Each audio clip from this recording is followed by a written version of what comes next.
네, 축구팬 여러분 안녕하십니까? K리그1 개막이 얼마 남지 않았습니다. 이 영상이 올라가는 2023년 2월 22일 기준으로는 3일밖에 남지 않은 상황이고, 이 영상을 만드는 2월 19일 기준으로도 일주일가량밖에 남지 않았는데요. 그만큼 또 K리그1 구단들에 대한 프리뷰를 계속해서 달려왔고, 오늘은 그 마지막 날이자 강원FC 프리뷰는 그 마지막 영상입니다. 굉장히 또 오랜 기간 달려왔는데, 마지막 프리뷰도 또 유종의 미 거둘 수 있게 좀 철저하게 분석을 해드려야겠죠. 지금부터 한번 올해에도 달리는 윤스볼 체크를 해보도록 하겠습니다. 우선은 간략하게 팀 기호를 좀 해보면요, 지난해 강원FC는 K리그1에서 6위를 기록했습니다. 14승 7무 17패를 기록하면서 파이널 A에 진출해서 조금 더 높은 위치까지도 볼 수 있겠다 싶었지만, 아쉽게도 그건 실패를 했는데요. 그래도 FA컵에서도 16강까지는 오르는 등 나쁘지 않은 시즌 보냈고, 강원FC의 경우 2021년에는 승강 플레이오프까지 갔던 점을 생각해보면 정말 장족의 발전을 최용수 감독이 이뤄냈다라고 또 얘기를 드릴 수가 있을 것 같습니다. 이러했던 지난해 MVP는 역시 김대원 선수였고요. 올해에는 역시 최용수 감독 그리고 바뀐 주장 임창호 선수가 함께 하는데, 올해에도 최용수 감독과 함께 파이널 A 진입 경쟁을 강원FC가 좀 하게 되지 않을까라고 생각을 하고 있습니다. 자, 그러면 일단 지난해 베스트 11을 보면서 어떤 인앤아웃이 있었는지 보도록 할 텐데요. 유상훈 키퍼, 백스레이는 윤석영, 김영빈, 임창우, 그 윗선에는 정승용, 서민우, 김동현, 김진호, 그 윗선에는 김대원, 이정협, 양현준 선수가 뛰었습니다. 이 선수들의 가치는 622.5만 유로, 한화약 86.3억에 달했는데요. 이건 출전 시간을 찾아보지 않고도 이 선수들이 가장 많이 뛰었다는 걸 충분히 인지할 수 있을 만큼 최용수 감독의 오랜 색깔이죠. 베스트 11에 거의 그대로 유지하는 것, 이런 것들이 이 라인업에서 그대로 나타난다라고 생각을 해주시면 좋을 것 같고, 이 선수들 출전 시간 상당히 또 길었습니다. 자, 이랬던 강원의 2022년에서 인앤아웃을 보면 키퍼 자리에는 아웃이 없었지만 22인 스쿼드 내에 있었던 김원균 선수가 이적을 했고, 미드필더에는 김동현 선수가 입대를 하게 됐고요. 공격진에는 신창무, 발시아, 고무열이 팀을 떠났습니다. 반면에 들어온 선수도 있는데요. 역시 키퍼 자리에는 없었지만 윙백 유인수 그리고 센터백 김우석 선수를 영입했고, 미드필더에는 알리바이프 선수를 영입했습니다. 그리고 공격진에는 디노 선수가 부상 복귀하면서 다시 한번 또 명단에 들어올 수 있게 됐습니다. 자, 그렇게 해서 2023년에 예상되는 베스트 11은 다음과 같은데요. 키퍼는 유상훈, 백스리에는 윤석영, 김영빈, 임창우, 그 윗선에는 정승용, 서민우, 알리바이프, 김진호, 그 위에는 김대원, 디노, 양현준입니다.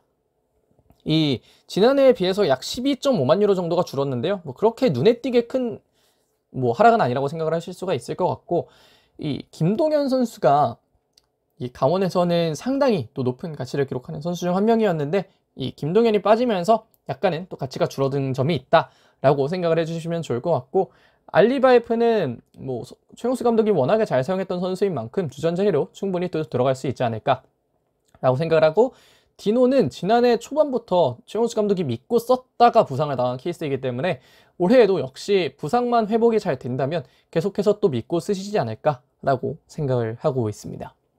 자, 이러한 강원의 올 시즌 키플레이어는 양현준인데요.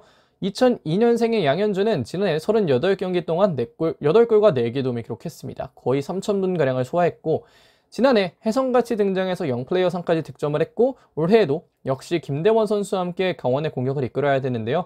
꾸준하게만 활약한다면 아시안게임도 꿈은 아니라고 생각을 하고 또 열심히 뛰어줘야겠고, 특히 올해는 또 등번호를 7번으로 바꿨기 때문에 이 7번이라는 등번호에 걸맞는 활약을 하기를 기대를 해보도록 하겠습니다.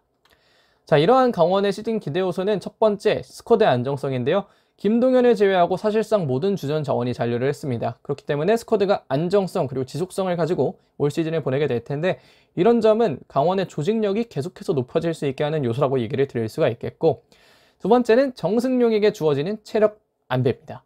정승용은 정말 지난해 많이 뛰었습니다. 이 센터백들도 많이 뛰었지만 정승용은 비교적 이 체력 소모가 많은 윙백 포지션임에도 불구하고 정말 많이 뛰어줬는데, 유인수가 합류하면서 정승용 선수 자리에도 로테이션이 충분히 돌아갈 수 있게 됐고요. 이런 점은 정승용에게나 강원에게나 유인수에게나 충분히 좋은 포인트가 될 수 있을 것이라고 생각을 하고 있습니다. 자, 마지막으로는 알리바이프의 활동량인데요. 공격에 새로운 흐름을 부과해 줄 수 있을 것으로 보입니다. 김동현과 알리바이프는 또 명백히 다른 플레이 스타일을 가지고 있기 때문에 이런 점이 강원의 전술에 굉장히 다채로움을 가져다 줄 수 있을 것이라고 생각을 하는데요.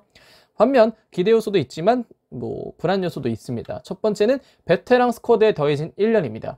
아무도 다치지 않으면 더할 나위가 없고 아무도 에이징 커브를 겪지 않는다면 더할 나위가 없겠지만 베테랑이 많은 스쿼드에 1년이 더해지면 그건 또 정말 큰 변화 중에 하나라고 생각을 할 수 있기 때문에 이런 점은 좀 불안한 요소라고 할 수 있겠고요. 두 번째로 최용수 감독의 축구가 늘 비슷해왔다는 것도 불안한 요소입니다. 알고도 못 막은 적이 많지만 이제는 더 잘 알고 있기 때문에 특히 강원을 가지고는 최용수 감독이 어떻게 전개하느냐를 이제는 또 많은 분들이 알고 계시기 때문에 이런 점은 강원이 또 새로운 전술을 추구를 해야 하는 이유라고 또 얘기를 드릴 수가 있겠고요. 마지막으로 이선 측면 백업 자원이 살짝 애매합니다. 이게 불안 요소라고 하기보다는 갈레고와 황문기가 올해 어떤 활약을 보여줄지는 조금 더 지켜봐야 된다 정도로 좀 이야기를 할 수 있겠는데 갈레고 황문기 둘 다 백업 영원으로 그렇게 나쁘지만은 않은 선수인데요. 그냥 찾다 보니까 이건 좀 단점이 아닌가, 단점보다는 좀 불안 요소가 아닌가 싶어서 넣었다 정도로 생각을 해주시면 좋을 것 같습니다. 자, 이러한 강원의 개막전 상대는 대전 하나시티즌인데요. 이민성 감독 그리고 주세종 주장 체제로 올 시즌을 시작합니다. 3-4-3 내지는 3-4-2-1 정도를 사용하는 대전 하나시티즌인데 올해는 다를 수도 있지만 아마 저렇게 나오지 않을까라고 생각을 하고 있고요.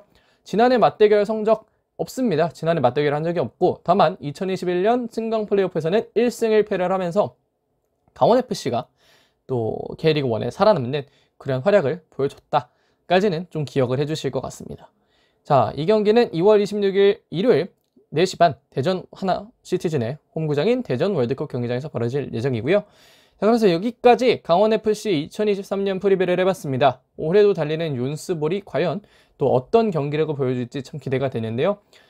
이 강원FC는 최용수 감독이 부임한 지 3년이 지났습니다. 그렇기 때문에 또 최용수 감독의 축구를 잘 이해하고 있을 것이라고 생각을 하고 최용수 감독의 다채로움을 또 더해줄 선수들도 많기 때문에 이런 점은 강원의 올 시즌에 기대할 만한 요소라고 생각을 하는데요.